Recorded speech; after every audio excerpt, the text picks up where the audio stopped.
just a comment on what we heard yesterday at the Supreme Court, because a number of the justices, including conservative ones, Justice Gorsuch and others, raising questions to the Trump administration about the tariffs, and specifically asked at one point whether there were any guardrails that would prevent Congress from, quote, just abdicating all responsibility to regulate foreign commerce, for that matter, declare war to the president, effectively asking whether the president has too much power and whether Congress is effectively abdicating its power in this context.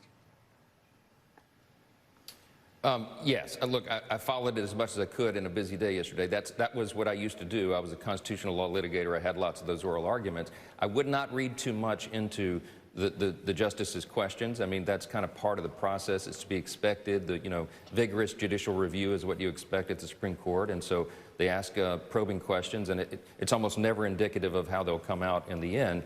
I'm cheering for the president that the executive will win on this. Now, I say that as a jealous guardian of the legislative branch of government, Article 1. There's a reason we're listed first in the Constitution. This is supposed to be the place of greatest importance. We're the ones that are supposed to make the law and the policy. But we do give the executive traditionally a lot of leeway, a lot of discretion over international trade. And we had a serious problem in this country for decades. As you all know, and you've discussed many times, we had a big trade disparity. The president stepped in.